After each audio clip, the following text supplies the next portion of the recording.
Olá, turma. Aqui é o Flávio Alencar, fisioterapeuta, especialista em terapia manual, mestre em ciências médicas. E eu estou aqui hoje com uma aula muito legal, turma. A gente vai mostrar para vocês como que o fisioterapeuta deve diagnosticar a artrite e a artrose, tá? Então, vamos mostrar um pouquinho a fisiopatologia dessas doenças, os achados radiológicos, mas o mais importante, aqui é o início de um processo, tá? Onde nós vamos mostrar a importância do diagnóstico do fisioterapeuta. Então, o diagnóstico fisioterapêutico. Vamos separar o diagnóstico fisioterapêutico do diagnóstico médico ou o diagnóstico nosológico. Eu acho justo, turma. Então, cada um caminhar no seu quadrado. E você vai ver que o diagnóstico fisioterapêutico, inclusive, ele vai facilitar a elaboração do seu plano de tratamento. Então, sem perder tempo, vamos comigo e vamos ver como é que é esse processo.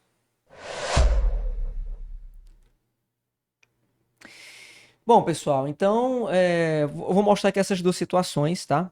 E a gente vai começar a raciocinar para fechar aqui o nosso diagnóstico, né? Diferenciando a artrite da artrose e principalmente a forma como o fisioterapeuta deveria, né? Deve, na minha opinião, deve diagnosticar, tá?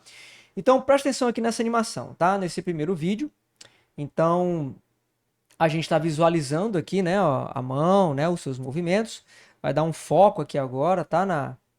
Na região aqui, ó, metacarpalangiana, tá? Então, olha lá, a gente vê aqui a membrana sinovial e vê que ela ficou avermelhada, edemaciada, né? Houve perda de cartilagem e aqui nessa região, ó, foi o que aconteceu. Vou voltar um pouquinho, houve perda óssea, tá? Então, ó, vou voltar um pouquinho. Primeira coisa que aconteceu, ó, a cartilagem ficou edemaciada, vermelha, né, avermelhada. Nessa fase aqui o indivíduo está sentindo dor, tá? Agora, que importantíssimo que eu quero que você veja é o que, ó? Houve a destruição de cartilagem, uma contratura aqui, né, ó? Um tipo de flexão, né, ó? A articulação se mexeu de forma errada, como não deveria. Então, ela adquiriu uma angulação, tá bom? Junto com a destruição da cartilagem. E, por final, nessa área aqui, ó, houve a destruição óssea, tá? Então, pessoal, diante aqui do exposto, essa situação 1, ela vai corresponder o quê? Uma artrite, tá? Chegou aí com uma bigorna, né? Pá, uma artrite, o indivíduo sente dor, vou falar um pouquinho desses sintomas, tá? Nesse caso aqui específico, uma artrite reumatoide, tá ok? Então, vou mostrar um pouquinho agora a outra situação. Então, presta atenção agora na situação 2, tá? Nessa animação, você já percebe que ele dá um foco aqui nas cartilagens, tá? E ele vai focar aqui na articulação radiocarpal, tá? Então, ele está mostrando como é que é o movimento normal, né, da articulação do punho, tá ok? Então, só prestar atenção. Olha o que aconteceu. Perda de cartilagem, junto com a diminuição do espaço articular.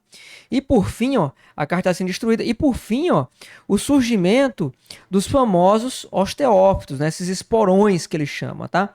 Então isso aí são os osteófitos. Então olha lá, vamos voltar aqui de novo por partes, né? Então olha lá, houve primeiro com a diminuição do espaço articular, começa a ter uma perda de cartilagem. Agora, se não houver diminuição do espaço articular, essa perda de cartilagem também ocorre devido ao envelhecimento. Então, vou mostrar por quê, tá? Então, no decorrer aqui, ó, a cartilagem continua a ser destruída.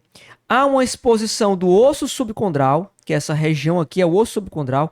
E no final, ó, surgem essas proeminências, esses esporões, ó, dificultando inclusive o movimento. Isso aí são os osteófitos. Então, pessoal, para resumir, nós temos aqui uma artrose, tá? Então, vimos aqui na animação o que seria uma artrite, no caso foi uma artrite reumatoide, vimos o que seria aqui uma artrose, agora vamos conversar um pouquinho sobre essas duas doenças, tá? Pessoal, desculpa que aqui a tabela ficou um pouquinho, né, escondida por mim, este que vos fala, mas não vai atrapalhar não, então, tá? Então aqui é artrose, aqui é artrite, vamos para cima. Bem, aqui eu fiz esse esquema para você se orientar em relação às causas do problema, o início, né, os sintomas, como é que você vai diferenciar essas duas doenças. Então, vem aqui comigo, tá? Na artrose, o início do problema envolve a cartilagem, né? Vai haver uma destruição da cartilagem com exposição do osso subcondral, que é o osso logo abaixo da cartilagem. Então, com isso você não erra, tá? Já na artrite, o problema vai iniciar na membrana sinovial. tá bom? Então vai haver uma alteração na membrana sinovial. Essa membrana sinovial ela vai se comportar de uma forma errada, vai produzir um líquido sinovial alterado chamado panos ou tecido de granulação, tá? Então, chamado panos, e isso aí vai gerar uma resposta. Nesse caso específico do panos, eu falei da artrite reumatoide, então vou mostrar aqui outros tipos de artrite, tá certo? Porque você vai ver que para o fisioterapeuta, ele tem que identificar a inflamação, então vou mostrar como é que isso acontece. Vamos lá. Em relação às causas, na artrose, uma das causas é o envelhecimento. Então, o que é que vai acontecer com o envelhecimento da articulação, especificamente da cartilagem? Vai haver uma diminuição da produção do colágeno e de proteoglicanos. Então, isso vai ver que vai fazer com que a cartilagem comece a afinar e comece a aparecer rachaduras e, por fim, degenerar, ficar destruída. Então, esse termo ose é justamente uma degeneração. A artrose, degeneração da cartilagem, tá? E no envelhecimento, essa degeneração acontece devido à diminuição da produção de colágeno e proteoglicanos. Daí, pessoal, alguns estudos, mas nada conclusivo ainda, tá? Nada conclusivo ainda. Daí, alguns estudos mostrando que a ingestão de colágeno tipo 2 com ácido hialurônico tem diminuído, né, esse processo. Mas, como eu disse, nada ainda concluído e evidenciado em publicações. Então, ainda está sendo estudo. Vamos ver o que é que vai vir aí na frente, tá? A postura, como é que a postura, como é que o sobrepeso, como é que o sedentarismo, e eu quero até incluir uma coisa também, como é que o encurtamento muscular vai também determinar a artrose, tá? Pela diminuição do espaço articular. Então, má postura, ela aproxima uma extremidade óssea do outro, né? O sobrepeso, ele aproxima um osso do outro também na articulação. O sedentarismo, por falta de estabilidade articular, vai aproximar um osso do outro também na articulação. O encurtamento muscular vai aproximar, vai atrair um osso em direção ao outro, né? Dentro da articulação. Tudo isso que eu falei agora vai fazer uma diminuição do espaço articular. E o que isso tem a ver, Flávio? A diminuição do espaço articular vai fazer com que um osso se aproxime um do outro e quando ele se movimentar, ele se movimentava, não tinha atrito. Agora ele movimenta e tem atrito, tá? Então, a diminuição do espaço articular vai gerar a produção de atrito. Isso vai gerar a destruição da cartilagem, a exposição do osso condral e a formação da artrose, tá? E o último passo da artrose é a formação dos osteófitos. Então, se esse atrito não diminuir, vai ter a diminuição da cartilagem, vai ficar atritando osso com osso, e o osso vai se proteger produzindo mais osso. E essa produção, sem controle de osso, pelo osso subcondral, vai formar os bicos de papagaio, que são os osteófitos, né? Então o osso não vai ter onde se apoiar, ele começa a se enrolar, fazendo o famoso bico de papagaio, que é o nome popular, né? O nome técnico é osteófito, tá bom? Já na artrite, olha como é diferente. Na artrite vai ter uma alteração da membrana sinovial, tá ok? Isso quando o problema é autoimune. Estamos falando especificamente da artrite reumatoide. Ela vai produzir um líquido sinovial alterado, né, um tecido de granulação, chamado panos. Esse tecido de granulação vai se depositar em cima da cartilagem do osso subcondral, vai ser atacado pelo nosso sistema imune e vai haver uma destruição geral daquela região, né? Inclusive do osso subcondral. Então, olha que interessante. Na artrose, o osso subcondral ele vai produzir mais osso, né? Na artrite, o osso subcondral vai ser destruído, ok? Então, quais são as causas de artrite, né? Eu falei aqui de um causa autoimune, que é a artrite reumatoide. Nós temos o acúmulo de ácido úrico, que vai gerar a artrite gotosa, a famosa gota, né, que eu estou circulando aqui. E existem as artrites sépticas, né, aquelas devido a infecção por bactérias ou vírus, tá? Então, todos esses tipos de artrite, elas têm uma coisa em comum, elas vão gerar um processo inflamatório articular, como consequência a sua destruição, ok? Existem também as artrites traumáticas, mas eu não vou colocar aqui porque a traumática ela já não envolve uma destruição tão poderosa como essas aqui citadas, né? A artrite traumática ela é uma coisa aguda e pontual. Depois que tratada, ela é resolvida. Não vão se instalar os estágios clássicos de artrite, tá? Como sintomas, a gente tem como sintomatologia parecida, dor, né? Dor articular. Então, tanto na artrose como na artrite tem dor, só que agora aqui vem um diagnóstico diferencial, tá? Na artrose, o paciente vai dizer o seguinte para você, que a dor dele piora quando ele fica em pé e quando ele começa a caminhar, quando ele começa a movimentar a articulação, tá? Então vamos supor que a artrose é na mão, dói quando ele mexe a mão, tá? Quando ele mexe o punho, aí dói. Se tiver em repouso, não dói, tá? Então a artrose, o interessante é isso. Lógico, pessoal, isso não é uma regra absoluta. Existem os casos de artrose que vai doer ali, depende também muito do paciente, depende do grau da artrose, tá? Mas geralmente a artrose ela diminui quando você tira a carga da articulação e quando dá um repouso articular. É o paciente que fala assim, ó, meu joelho dói quando eu tô andando, quando eu tô em pé, mas quando eu tô sentado com a perna esticada numa cadeira, com a perna esticada num sofá, com a perna repousando, então quando eu me deito, a dor diminui bastante, fico praticamente sem dor. Isso está mostrando o quê? Que quando você põe carga, o osso se aproxima um do outro e isso vai gerar o sintoma doloroso da artrose, né? Já a dor da artrite é diferente, ela não tem repouso, tá? Então, quando o indivíduo se encontra na crise da artrite, ele vai ter dor toda hora, tá? Então, é uma inflamação, gente. Então, ele vai sentir dor deitado, ele vai sentir dor em pé, vai sentir dor se mexendo, vai sentir dor parado. Então, na artrite, a dor é constante, tá?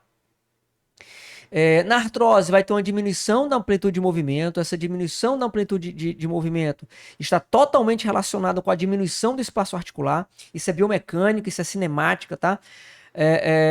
A artrocinemática é prejudicada, a amplitude de movimento diminui, né? Vamos resumir isso. O micromovimento tá diminuído, o macromovimento também vai ser diminuído, tá certo?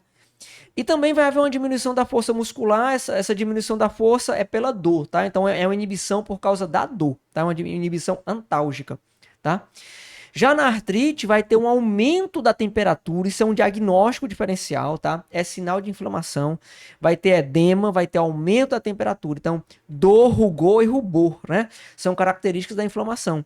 Então, na artrite vai ter isso, independente de ser reumatoide, independente de ser por gota, independente de ser séptica, tá ok? Na séptica, geralmente vem uma associação de quê? De febre, tá? Em relação ao combate da infecção. Tá bom? Também vai haver uma diminuição da ADM, porque também vai ter diminuição do espaço articular na artrite, tá? Devido à diminuição do movimento. E também vai ter diminuição de força muscular devido à inibição pela dor, né? Inibição da força pela dor. Na artrose, aqui foram umas publicações que eu vi, gente, mas a mão é uma incidência alta de artrose demais, né? Nas mãos. Mas o que eu estou querendo dizer é o quê? Que a artrose nas mãos é a única artrose que vai fugir da regra que eu vou passar aqui para vocês, né? Prestem atenção, ó. Todas as articulações que envolvem aqui, ó, que são mais acometidas pela artrose, elas são articulações de carga. Percebem isso, ó? Joelhos, quadril e coluna. Então são articulações de carga. Então existe uma lógica por trás disso, né? Quanto mais carga, mais chance de diminuir o espaço articular vai gerar o atrito, né, e vai gerar artrose. As mãos já estão envolvidas por quê? Devido ao movimento, o excesso de movimento, né? E aqui é uma observação não evidenciada, é uma observação, enfim, por experiência, enfim, tentando seguir uma lógica, mas escrivões, fisioterapeutas que fazem muita liberação, massagistas, né? Geralmente, costureiras, geralmente desenvolvem artrose na mão devido ao uso excessivo, né, dessas articulações. Já na artrite, as regiões mais acometidas são mãos, pés, joelhos e cotovelos, tá? Então, as mãos é bem específico na artrite reumatoide, tá? Mas pode acontecer em qualquer outro tipo de artrite. Cotovelo e pés é muito comum na artrite gotosa, né? Por ácido úrico. E os joelhos, também artrite reumatoide, tá? A artrite séptica também acontece, também aqui na articulação do joelho, apesar de poder acontecer em qualquer um. Então, aqui é só uma comparação em relação às evidências, né, na quantidade nas regiões acometidas por cada tipo de patologia, tá? Vamos continuar. Bom, então chegou aqui numa parte importante, né? Ó, esse raio-x aqui que eu estou circulando aqui com o ponteiro do mouse é um raio-x normal da mão, incidência anteroposterior, tá? Desculpa, posterior anterior, aqui está em PA. E aqui é um raio-x de um indivíduo com o quê? Vamos mostrar agora, né?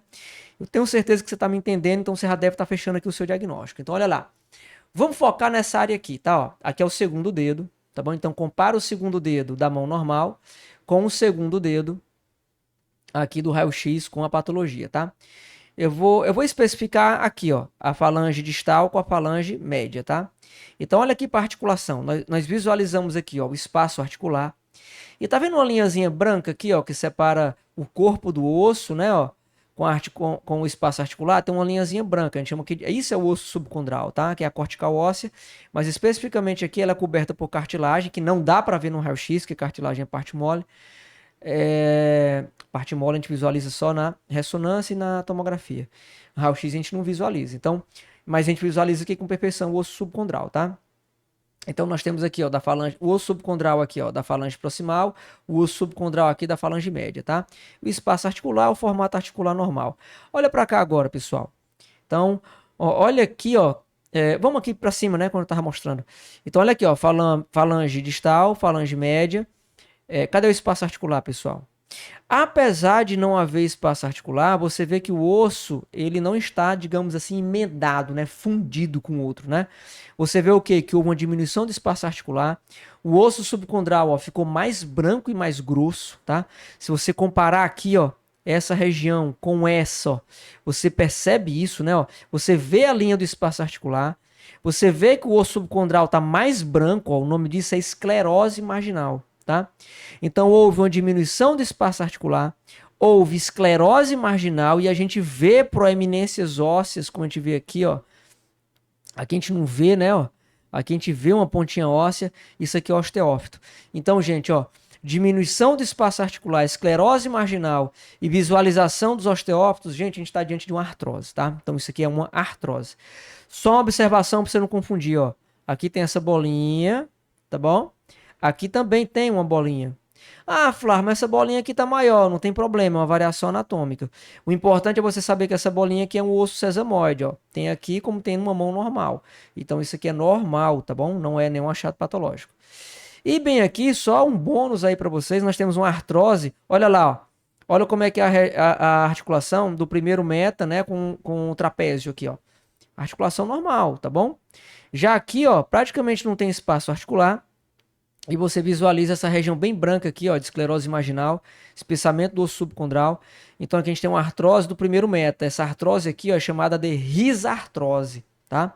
Então a risartrose é a artrose do primeiro meta, tá? Com os ossos do carpo, ok? Vamos para essa segunda imagem, mais uma vez uma mão normal e essa mão aqui, evidentemente, não normal, tá? Então, visualiza aqui, ó, as articulações dos metacarpos com as falanges proximais e visualizem essas. Gente, olha como tá estranho, né? Algumas com deformidade, elas estão formando um ângulo, né? Ó. Aqui você vê que o ângulo quase não existe, é reto. Vamos comparar aqui, ó, o quarto dedo, tá bom? O quarto dedo, olha lá como é que tá a angulação do quarto dedo. Olha como é que tá a angulação do quinto dedo. Então, a gente chama aqui de dedos em ventania. Tá? Esse é um achado chamado dedos em ventania. Olha o que aconteceu também. Tem algumas regiões ó, na articulação como se fossem cistos, né? Umas bolinhas pretinhas. Olha lá, ó, tá? É chamado cistos subcondrais, tá? Mas nesse caso específico é uma destruição do osso, tá? Então você vê, ó, que as epífises estão irregulares, ó, falta osso, né? Ó como é que é aqui. Falta aqui, ó, tá faltando osso, tá? Então houve uma destruição. Então o nome disso aqui é erosão epifisária. Então nós temos cistos subcondrais, deformidades, erosão epifisária. Compara aqui os ossos do carpo, ó. Nós temos aqui os ossos do carpo. E cadê os ossos do carpo aqui, pessoal? Virou essa massa óssea aqui, ó. Os ossos do carpo se fundiram. A gente chama isso aqui de anquilose óssea, tá? Então aqui é uma anquilose óssea, nós temos aqui uma artrite reumatoide, nós temos um tipo de artrite, né? Aqui é o estágio final da artrite, que é a formação da anquilose óssea. Flávio, na gota vai ter isso? Não, na gota vai ter algumas outras características, mas vai ter parecidas o quê? Deformidade óssea, sinais de inflamação, né? Osteoporose difusa. Só que na gota a gente vai visualizar os tofos, né? Só que para nós fisioterapeutas isso não vai ter tanta importância clínica. Vai ter importância clínica como? Dizer que ali é um processo inflamatório e não degenerativo, tá? Bem, E aqui estão os dois raios-x, né? Da artrite, da artrose, só para a gente comparar, né? Ó, na artrose, apesar de você ter alguns achados aqui de esclerose marginal, mas você vê que os ossos do carpo são bem delimitados, são bem visualizados, né? Nós temos aqui, ó, o capitato, o amato, o escafóide, o semilunar, o piramidal, o redondinho aqui, ó, o pisiforme, né? Trapezoide, trapézio. E aqui, ó, você não visualiza, aqui fundiram os ossos, né? Então aqui a anquilose você não consegue. É um diagnóstico diferencial importante. Aqui você vê contraturas, né? Inflexão, aqui a gente está vendo o dedo em ventania, né? Vê destruição da epífise, né? Óssea, uma erosão epifisária. Já na artrose a gente vê a diminuição do espaço articular, a esclerose marginal e os osteófitos, tá? Eu ia falar algo mais, não, mas é isso mesmo. Tá ok, pessoal? Bem, turma, então, só para finalizar, né? Aqui a gente tem essa tabelinha mostrando o que, é que seria o diagnóstico médico, né? Então, enquanto o médico diagnostica artrose, qual é a minha sugestão para você, para nós fisioterapeutas, né? A gente diagnostica da seguinte forma, ó, é uma doença articular degenerativa. Então, na minha humilde opinião, o diagnóstico fisioterapêutico deveria ser doença articular degenerativa. Pessoal, já vai direcionar o seu tratamento, porque a gente sabe que nas doenças articulares degenerativas existem diminuição do espaço articular, dor, diminuição da amplitude de movimento, diminuição da força. Então você vai saber que o seu foco vai ser primeiro o quê? Ganhar espaço articular para recuperar a artrocinemática e depois você conseguir ganhar movimento, trabalhar força, tá bom? Já na artrite, né, seja ela qual for, nós fisioterapeutas, mais uma vez, na minha humilde opinião, deveríamos diagnosticar como doença articular inflamatória. Gente, a inflamação vai ser tratada pelo médico de outra forma. Ele vai usar medicamento. Se for uma artrite reumatoide, ele vai usar as infusões. Então, vai ter o tratamento medicamentoso que é exclusivo do médico. É o quadrado dele. O importante é que cada um fique no seu quadrado, tá bom? Então, ele vai trabalhar a parte medicamentosa. Nós vamos recuperar ou preservar a função, tá bom? A doença articular inflamatória, como é que nós fisioterapeutas vamos atuar? Combatendo também a inflamação com nossos recursos terapêuticos, né? O laser tem uma evidência muito boa no tratamento, na diminuição da inflamação nos indivíduos com artrite reumatoide, tá? Inclusive com gota, tem evidência boa também, tá? Então vamos combater primeiro a inflamação e depois vamos ganhar espaço articular, recuperar a força, recuperar a estabilidade articular e sua função, tá? Então, aqui é o início, né, de um processo, de um pensamento que eu vou propagar. E caso eu veja também que não é uma boa ideia, vocês nem se preocupem, eu vou dizer, gente, foi uma experiência errada, mas eu acredito que esse é um bom caminho para que nós, fisioterapeutas, consigamos cada vez mais ter o nosso diagnóstico próprio, ter a nossa visão, estarmos alinhados com os outros profissionais da saúde, como os médicos, tá certo? Então isso aqui é mais ou menos o que eu queria passar para vocês, tá bom? Bom, pessoal, eu agradeço demais, né, a sua audiência, né, por você estar visualizando aqui. Espero que você tenha gostado. Caso você goste desse tipo de conteúdo, né, compartilha com os seus colegas fisioterapeutas, né, com entusiastas da fisioterapia, com seus colegas de outras áreas da saúde. Então, o objetivo aqui é todo mundo se unir em prol dos nossos pacientes, tá? Vocês sabem que eu carrego a fisioterapia num pedestal, né? Então, a fisioterapia eu carrego no altar, na verdade. Amo essa profissão de coração e faço questão de estar compartilhando com vocês isso, tá? Aqui também tem dois QR Codes, né? Um do meu Instagram. Meu Instagram é legal porque eu mostro muito da minha prática clínica, né? Coloco lá muitas coisas nos meus stories, do que aparece no meu consultório, na minha clínica. Além também de divulgar quando eu tenho cursos, outros eventos, tá? E aqui tem meu grupo VIP também do WhatsApp, que lá é exclusivo. Então lá todo mundo recebe em primeira mão meus cursos, tem descontos, tem acesso à minha pasta pessoal de artigos científicos que eu coloco no Telegram, tá? Então eu coloco o link do meu Telegram lá no WhatsApp, a pessoa vai no meu Telegram se tiver interesse e tem acesso também a um monte de coisa, tá? Então no meu Telegram também tem quiz, enfim, tem um bocado de coisa legal para ajudar vocês. Pessoal, espero de coração que vocês tenham gostado dessa aula e a gente se encontra numa próxima. Valeu, um forte abraço.